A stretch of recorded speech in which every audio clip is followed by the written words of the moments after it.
Olá, amados irmãos, paz seja convosco. Aqui é o pastor Wagner e nós estamos em mais uma aula bíblica online pelo YouTube. Você é convidado a curtir, compartilhar este vídeo com seus amigos e também deixe aqui os seus comentários, as suas dúvidas, perguntas ou qualquer contribuição que você queira escrever aqui no chat do YouTube para enriquecer o nosso conteúdo. Esta é mais uma aula da série A Supremacia das Escrituras Sagradas. Ao decorrer aí deste ano, nós estamos estudando sobre a Bíblia, que é o livro dos livros. Vimos o Antigo e Novo Testamento, falamos sobre os livros proféticos, históricos, os livros da lei, os evangelhos. Também falamos sobre a autoridade, a inerrância, a inspiração das Sagradas Escrituras, também como ler a Bíblia, como interpretar a Bíblia, falamos aqui. Então, nós estamos dando um panorama geral para você, estudante da Bíblia, ter um recurso a mais para guiar os seus estudos. Trouxemos até algumas curiosidades bíblicas para o seu enriquecimento espiritual. Então, hoje nós vamos focar no livro dos Atos dos Apóstolos, o modelo pentecostal. E antes de ler o texto de Atos 1:8, gostaria de falar que o livro dos Atos é um livro muito inspirador, porque é a sequência dos evangelhos, mais especificamente o Evangelho de Lucas, porque Lucas é quem escreveu os Atos dos Apóstolos.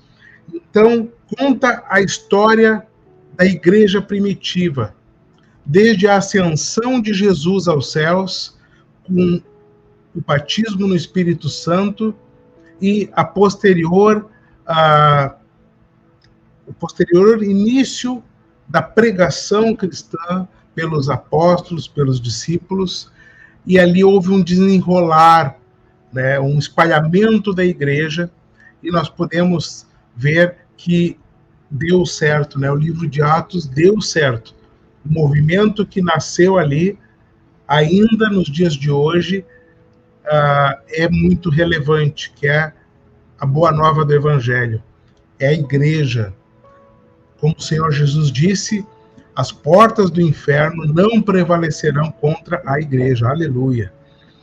Então, fique ligado aqui, nós vamos ler já o texto central do livro dos Atos, que é o versículo 8, Atos 1:8, que diz assim: mas recebereis a virtude do Espírito Santo, que há de vir sobre vós, e ser-me-eis testemunhas, tanto em Jerusalém, como em toda a Judéia e Samaria, e até os confins da terra.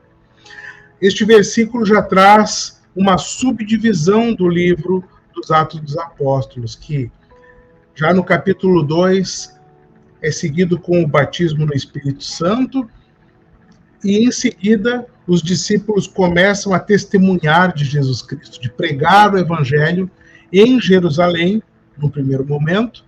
Depois eles vão para Samaria, para todo Israel, pregando o Evangelho, e até os confins da terra, daquela época, o mundo conhecido daquela época, né? Eles chegaram até Roma. Inclusive, há um relato que não está bem explicado no livro dos Atos, mas nas cartas de Paulo, que o apóstolo Paulo desejava ir à Espanha, que era a Península Ibérica, era a fronteira final ali, né, do mundo conhecido até então. Então, o livro dos Atos, ele cumpre o propósito do livro, né, que já está bem expresso no versículo 8. E outro texto central deste livro, que é o que pauta todo o livro, é o poder do Espírito Santo, que está ali em Atos 2:4, quando os discípulos foram cheios do Espírito Santo. Que diz assim: todos foram cheios do Espírito Santo e começaram a falar em outras línguas, conforme o Espírito Santo lhes concedia que falassem. Existe um professor de teologia que fala que o dos Atos dos Apóstolos seria melhor expresso como se fosse o livro dos Atos do Espírito Santo. Porque, na verdade, o Espírito Santo conduziu tudo. Ele usou homens e mulheres para operar sinais, prodígios, maravilhas, para pregar o Evangelho, para ser testemunhas, tanto para o povo em geral, como para reis, para os religiosos da época. A igreja sofreu perseguição, a igreja, os apóstolos foram presos em vários momentos, mas algo notório é que o Espírito Santo se manifestou desde o primeiro capítulo de Atos até o final. Mesmo quando a igreja viveu momentos ruins, mas tudo cooperou para a propagação do Evangelho, até as perseguições. Muitas vezes, as perseguições eram seguidas de grandes milagres. O povo tinha temor e respeito pelos apóstolos, porque percebiam que Deus era com eles e o Espírito Santo se moveu através dos discípulos. Então, como verdade prática, queridos irmãos, a atividade do Espírito Santo e suas implicações na vida cristã são o padrão bíblico adotado pelo cristão pentecostal. Aqui a gente poderia até tirar o cristão pentecostal, porque o Espírito Santo, ele precisa moldar o cristão. Não é nem o cristão pentecostal, mas todo cristão deve ser pautado pelas atividades do Espírito Santo na nossa vida.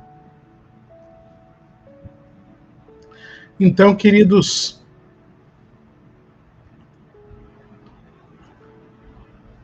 é destacada a ação do Espírito Santo na vida de Jesus no Evangelho de Lucas e também na igreja em Atos dos Apóstolos. Então, lembrando, o evangelista Lucas escreveu o evangelho que contou sobre a vida de Jesus, assim como os demais evangelhos, Marcos, João e Mateus. E a sequência da história, da narrativa bíblica, é o livro dos Atos dos Apóstolos. E qual foi a finalidade? É capacitar a igreja para a proclamação do Evangelho em continuidade ao ministério de Jesus. Então, este modo de viver serve de modelo para a igreja dos dias atuais. Essa é uma verdade, queridos.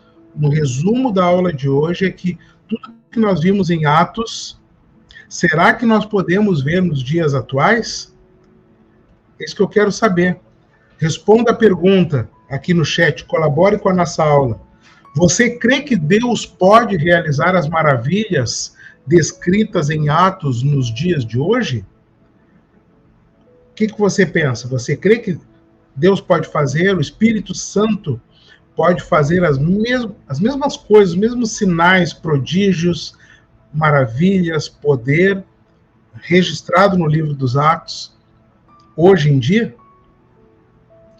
Será que você é um pouco cético ou talvez você tenha vivido as maravilhas de Deus? Então escreva aqui qual a sua opinião sobre este assunto. Amados, estamos falando então, neste ano, sobre a supremacia das Escrituras Sagradas. Falamos já da inerrância da Bíblia, falamos de diversos assuntos e este livro de Atos, ele vem só brindar ainda mais o nosso estudo. Nós já estamos chegando ao final, temos mais uma ou duas aulas para encerrar este assunto, mas estamos apenas dando um panorama, queridos. Cada aula é apenas uma pincelada sobre o assunto, que é vastíssimo, porque o conhecimento de Deus, ele é ilimitado. nós vamos gastar as nossas vidas buscando mais e mais conhecer a Deus, e ainda vai ser pouco, queridos.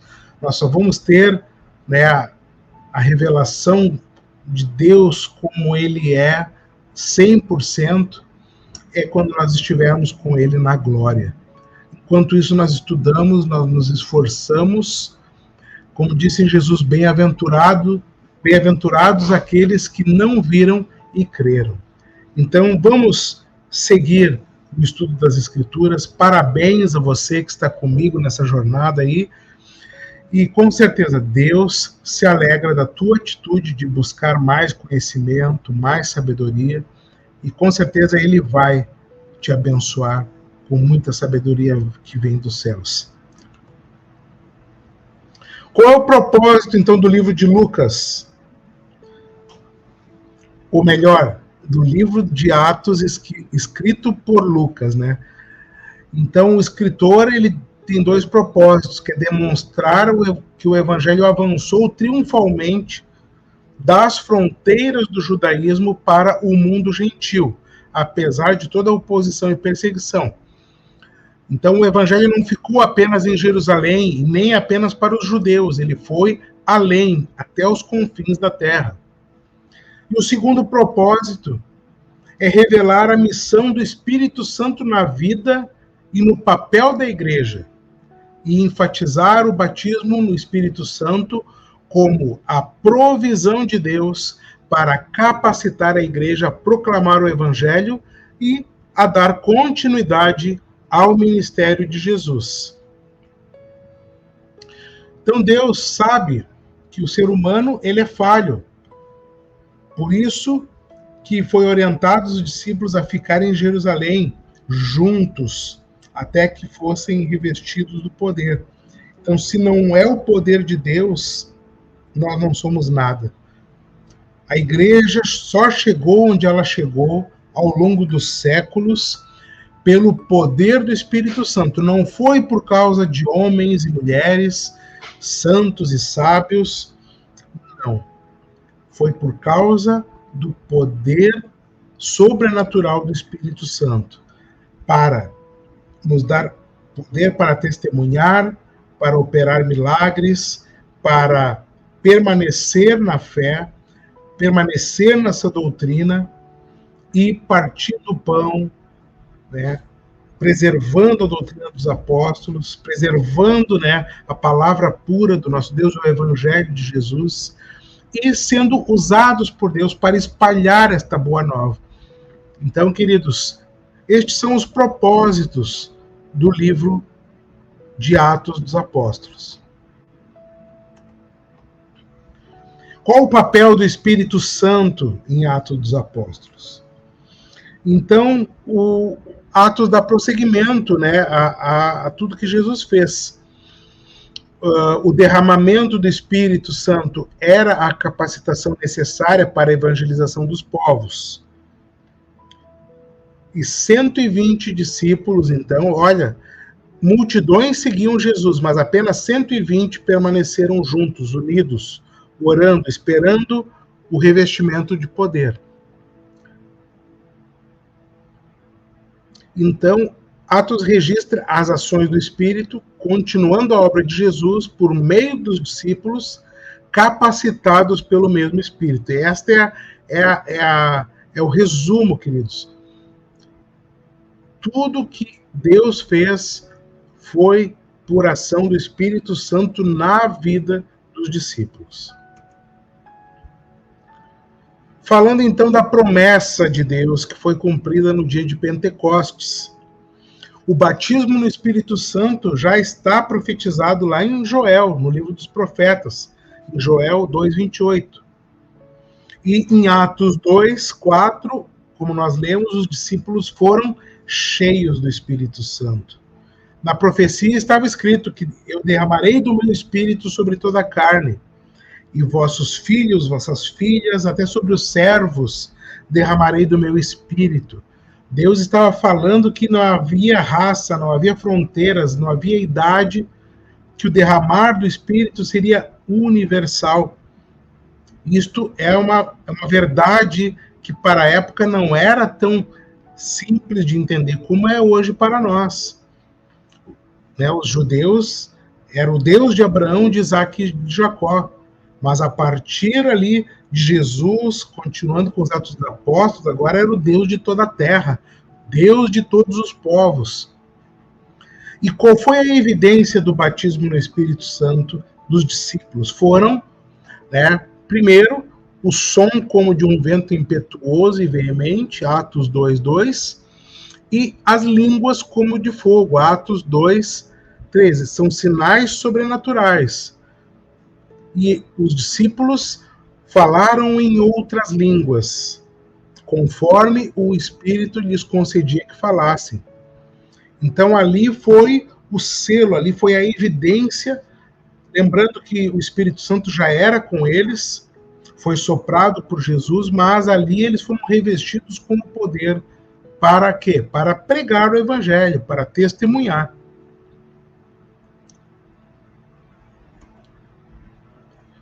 Terceiro ponto é a expansão da igreja primitiva. Logo após o revestimento de poder, já no primeiro sermão, Pedro, né, ganhou 3.000 almas para Jesus, conforme Atos 2:36 em diante ali. E na sequência, quase 5.000 se renderam ao Senhor, capítulo 3:8 de Atos.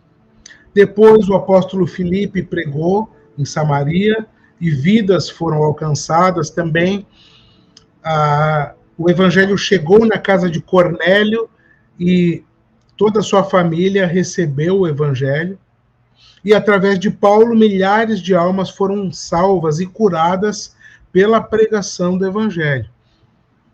Então, queridos, qual é o resumo, né, da expansão da igreja primitiva? Que tudo que nós relatamos aqui neste slide demonstra a ação do Espírito Santo na propagação do reino de Deus. Foi com muito poder, não foi com palavras persuasivas, não foi com muita teologia apenas teórica, mas foi teologia prática, sendo usado pelo Espírito Santo. Então, foi assim que a igreja cresceu, conforme o querer do Espírito Santo. Não foi conforme o querer dos apóstolos. De repente, por eles ficavam só em Jerusalém, ali quietinhos, não é? Se eles fossem pensar pelo conforto, não, mas eles foram obedientes ao Espírito Santo e se arriscaram pregando o Evangelho. Agora, queridos, explicando um pouquinho sobre o revestimento de poder, que tanto os discípulos receberam quanto nós também, eu recebi, né, o batismo no Espírito Santo, e você que está me assistindo, é promessa do Pai para você também. Você que não é batizado no Espírito Santo, creia, busque, porque ele, no tempo dele, vai te revestir de poder, meu irmão. Todo salvo em Jesus recebe o Espírito Santo já no momento da conversão, no momento em que você aceitou, que você recebeu Jesus, que você se arrependeu dos pecados, que você fez uma oração ali convidando Jesus para entrar na sua vida, o Espírito Santo já entrou em você. Então aqui cabe uma distinção entre receber o Espírito Santo e ser batizado pelo Espírito Santo, ou no Espírito Santo. Receber o Espírito Santo nós recebemos no momento da conversão. E o batismo no Espírito é posterior, é um segundo momento. A promessa do batismo no Espírito Santo é para todos os salvos, não apenas alguns cristãos, uns mais espirituais que os outros, não, é para todo cristão. Pode ocorrer junto ou após a regeneração, ou seja, a regeneração é quando nós nos convertemos. Pode ser, é raro, mas pode ser que a pessoa já recebeu o revestimento do poder já ali no primeiro momento. É incomum, mas é possível. Já vi relatos que já aconteceu, ou no momento do batismo nas águas, né? Tem pessoas que falaram em outras línguas no momento, quando emergiram das águas do batismo, o Senhor já revestiu de poder ali.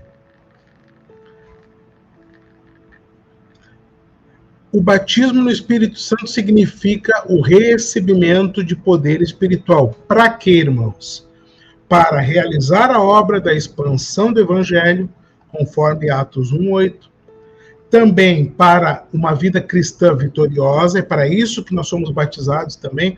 Não adianta a gente pregar o Evangelho e perder a nossa própria alma. Então, o batismo vem revestir o cristão, a minha vida em primeiro lugar, para que eu possa espalhar o Evangelho. E também o batismo no Espírito Santo dá poder para uma adoração mais profunda, queridos. Não uma adoração mental ou racional ou emocional, não. Uma adoração do nosso espírito para o Espírito de Deus. Então, isso é algo que Deus faz através do batismo. O batismo no Espírito é o início de uma vida na plenitude do Espírito Santo. Que é o próximo assunto. Então, queridos, a experiência do Pentecoste não está restrita apenas a Atos dos Apóstolos. Tá? Então, ali, como diz Atos 2:17, né, do meu espírito derramarei, diz o Senhor, mostra que a efusão, o derramar do Espírito será contínua até o dia do Senhor. Então não dá limite, a palavra de Deus não dá um limite, olha, eu derramarei do meu Espírito e vou cessar de derramar o Espírito. Não, a Bíblia não fala isso. A Bíblia fala derramarei, ato contínuo. E a plenitude do Espírito Santo, ela abrange também o fruto do Espírito Santo, Gálatas 5:22. Nós não podemos querer apenas o dom do Espírito, precisamos do fruto do Espírito. Tema para uma outra aula, mas os irmãos anotem essa referência bíblica de Gálatas 5:22. Então, a plenitude do Espírito Santo é algo difícil de descrever, mas o fruto do Espírito aparece na vida de quem vive na plenitude do Espírito. Plenitude dá uma ideia de estar cheio, né? Então, é a característica de quem está cheio do Espírito. Então, também manifestações espirituais acontecem, como profecias, sonhos, visões, prodígios e sinais, conforme Atos 2:17 e 19. Então, sim, queridos, todo crente pode ter experiências e Deus capacita para um propósito. Ele não vai batizar ninguém que não queira ser usado por Deus para pregar, para curar, para libertar. E o Espírito Santo permanece em ação na vida da igreja. Ele capacita e conduz o povo de Deus, conforme João 16:13.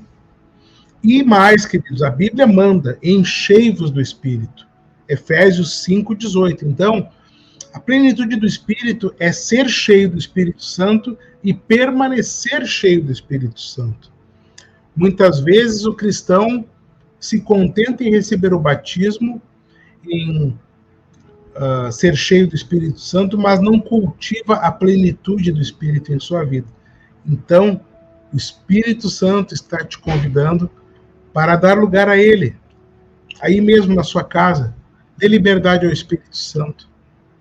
Deixe Ele trabalhar na sua vida e através de você. Deixa Ele te encher, meu irmão, que assim você vai estar cumprindo com a continuidade de Atos. Glória a Deus. Eu quero aqui também, queridos, mostrar um panorama do livro dos Atos. Desde o capítulo 1 até o capítulo 2, versículo 42, ele relata o começo da igreja. Então, fala ali da última aparição de Cristo, até o versículo 11, a escolha de Matias, o substituto de Judas, os apóstolos escolheram outro para substituir Judas, e houve a descida do Espírito Santo em Atos 2, 1 a 42. Esse foi o início, a gênese da igreja. A partir daí, em Atos 2, 43, até o capítulo 8, mostra o evangelho anunciado em Jerusalém. Então, as primeiras curas, a cura do coxo, os primeiros sinais, as primeiras pregações ali, as 3.000 almas se convertendo, foram tudo em Jerusalém. E depois, a partir do capítulo 8 ali, até o capítulo 12, o evangelho anunciado em Israel, na Samaria e na Síria. A Síria também seria um lugar muito crítico e importante para a propagação da igreja nos tempos apostólicos. Diferente do que é hoje a Síria, né? Vemos como a geografia muda, né? Mas é importante nós sabermos história, até para nós vermos, essa terra é minha, essa terra é daqui, é do povo tal, não. Olha, a influência cristã remonta desde o início da igreja nesse país. Logo na sequência, um evento que mudou a história do cristianismo, que foi a conversão de Saulo, a partir do capítulo 13 de Atos. Então, ali agora não era mais Saulo, show em hebraico, né? Mas o Paulus, nome romano de Saulo, que agora ele era o apóstolo de Cristo. Ele não era mais o perseguidor, mas agora ele era perseguido. Então, queridos, a partir do capítulo 13, ocorre a primeira viagem missionária. Temos aqui uma figura, né, da primeira viagem de Paulo. Aqui, Antioquia era uma cidade, uma base missionária, da onde partiu a primeira viagem, passando pela ilha de Chipre, indo ali para a Ásia Menor, até Derbe, e ao longo dessa viagem, Deus foi fazendo maravilhas. E depois eles voltaram pelo mesmo caminho, rosteando a ilha de Chipre, voltando para Antioquia. Veja que aqui já estava fora das fronteiras de Israel.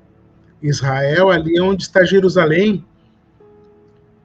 e o evangelho já tinha se espalhado ali para onde hoje é a Turquia.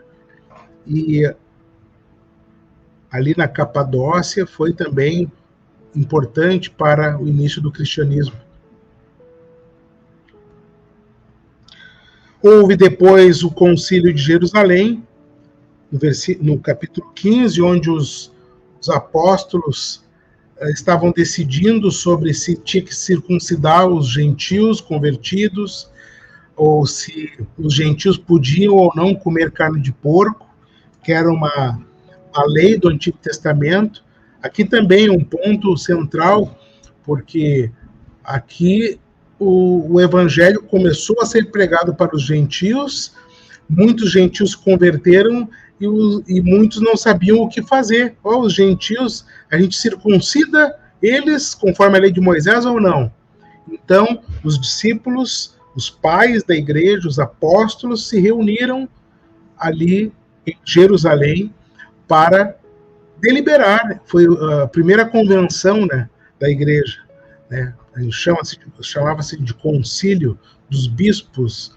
Então, ali foi um momento importante da igreja, e graças às deliberações deste concílio, que o evangelho chegou até nós também. Eu sou gentil. Se eles tivessem decidido, não, nós temos que circuncidar os gentios e nós temos que pregar o evangelho para os judeus, o evangelho não teria chegado até nós. Então, glória a Deus, porque mais uma vez o Espírito Santo mostrou a sua autoridade, guiou os passos da igreja para cumprir com a vontade de Deus. Na sequência, segunda e terceira viagem missionária, saindo ali de Cesareia, um porto de Israel, o principal porto de Israel. Dizem que é uma cidade fantástica hoje, nos dias de hoje, uma cidade muito linda, o litoral. E aqui a viagem foi maior, né? Passou pela Ásia Menor, ali por Antioquia, pela cidade de Tarso, cidade de Paulo, né? Passando por várias cidades ali da Macedônia, inclusive, né, um varão, né, apareceu para os missionários, dizendo, passa-te aqui, né, simbolizando o homem macedônio. Então, é uma visão que o Espírito deu para que eles atravessassem a fronteira ali da Macedônia e fosse para aquele país, porque aquele país também o Espírito Santo queria alcançar. E ali nós vemos nomes conhecidos, como Filipos, a cidade dos filipenses, que depois Paulo iria escrever a carta aos filipenses.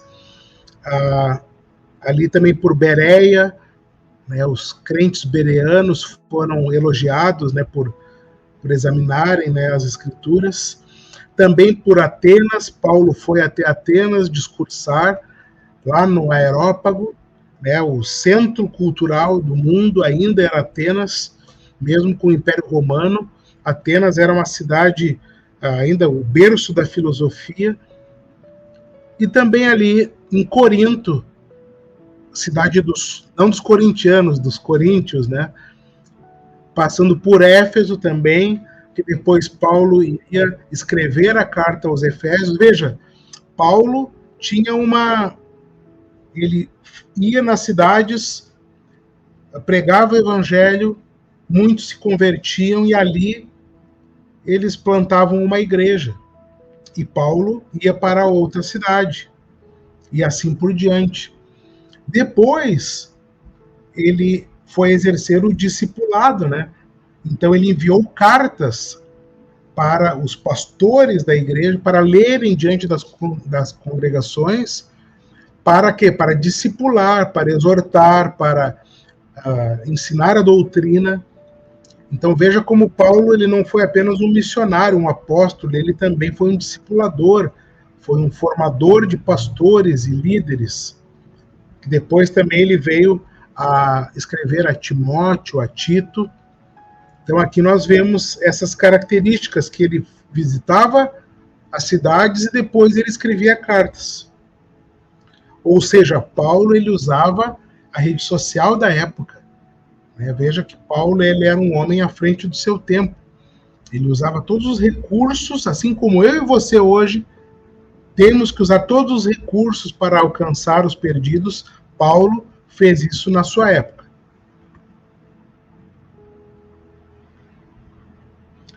Também a terceira viagem de Paulo passou por o maior número de cidades.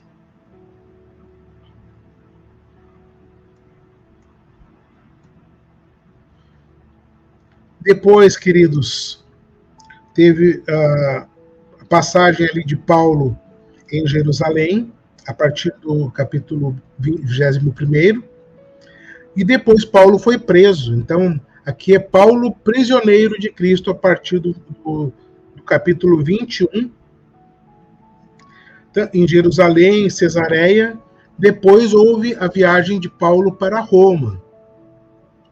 Né? Essa viagem onde Paulo estava preso, muitas cartas foram escritas quando ele estava preso, são chamadas as cartas da prisão, né?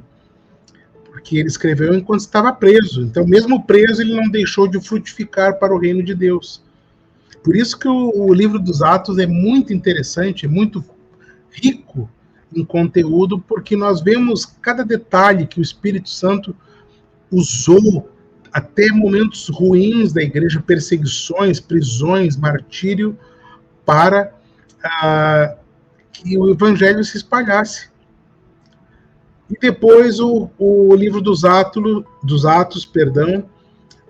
conclui com Paulo em Roma. Não mostra a morte de Paulo, mas a tradição cristã afirma que Paulo morreu em Roma, logo depois da conclusão do livro dos Atos dos Apóstolos, né? Do que é redigido pelo livro dos Atos. Então, aqui está a viagem de Paulo a Roma, passando por boa parte do mar Mediterrâneo. Houve, inclusive, numa dessas viagens, houve um naufrágio, né? Então, olha o que o homem de Deus passa. Isso é um pouco do que a gente vive, né, queridos?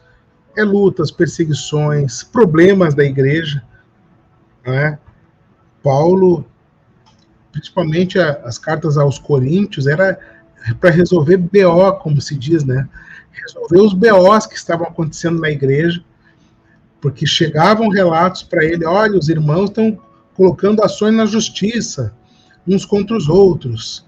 Os irmãos não estão sabendo celebrar a ceia do Senhor. Cada um come, bebe, né, da sua comida, enquanto outros passam fome na ceia do Senhor. Então, problemas assim. Tem muitos cristãos carnais. Uns diziam: eu sou do apóstolo Paulo. Não, eu sou do Apolo, do evangelista Apolo. Então, Paulo teve que debelar essas crises, sofreu perseguição, foi preso, né? Então, essa jornada do apóstolo Paulo no livro de Atos também nos mostra como o Espírito Santo faz para pregar o evangelho, para anunciar, e deu certo, queridos. É isso que eu quero resumir para vocês. Tudo que o Espírito Santo fez através dos apóstolos chegou até nós. Eu e você, estando na igreja, sendo cristãos, é a prova viva que o Espírito Santo desejou, ele cumpriu. Glória a Deus. Concluindo, queridos, o livro de Atos não é apenas um livro de história da igreja, tá? É o padrão perene para a vida cristã e para qualquer congregação que é cheia do Espírito Santo. Tá? Então, não encare o livro dos Atos apenas como história, mas como inspiração e como um modelo, um padrão para nós. Então, nós, cristãos atuais, devemos desejar, buscar e esperar como norma para a igreja todos os sinais, maravilhas, milagres, todas as manifestações sobrenaturais, os dons que foram experimentados pela igreja de Atos. O Espírito Santo reproduzindo a vida e o ministério de Jesus através da igreja. Então, eu quero deixar um convite para você, meu irmão. Vamos escrever com as nossas vidas o capítulo 29 de Atos. Certo? Vamos escrever esta história nas nossas igrejas locais, nas nossas células, seja nas casas, seja na igreja, seja na rua. Vamos testemunhar de Jesus. Vamos viver o Evangelho, vamos viver tudo que o Espírito Santo deseja para este tempo. Leia o livro dos Atos, eu tenho certeza que você vai ser inspirado por Deus, e o seu ministério, a sua vida espiritual vai receber a dose de poder que vem do alto, apenas na leitura cuidadosa e dirigida pelo Espírito Santo de Deus do livro dos Atos. Amém? Quero deixar o apelo aqui para você que é abençoado com estes vídeos, a colaborar com um Pix. Pode ser R$1, pode ser R$2. Qualquer valor é investido para que este canal permaneça aberto no YouTube, para que mais e mais a gente possa adquirir conhecimento e adquirir recursos para alcançar mais vidas. Então você pode colaborar comigo compartilhando este vídeo, pode colaborar comigo curtindo e fazendo seus comentários, mas também você pode investir qualquer valor, vai me deixar muito feliz. Eu tenho certeza que isto é uma dose de motivação para eu continuar aqui neste canal. O meu objetivo não é ganhar dinheiro, monetizar no YouTube, mas é cada vez mais criar conteúdo de qualidade, com câmera melhor, com iluminação melhor, com recursos para alcançar mais vidas para o Senhor Jesus. Então, aqui, querido, eu encerro a aula de hoje, agradecendo pela sua presença aqui, agradecendo por tudo que Deus tem feito em nossas vidas. E semana que vem tem mais, tá bom? Fique ligado conosco e Deus abençoe a todos em nome de Jesus.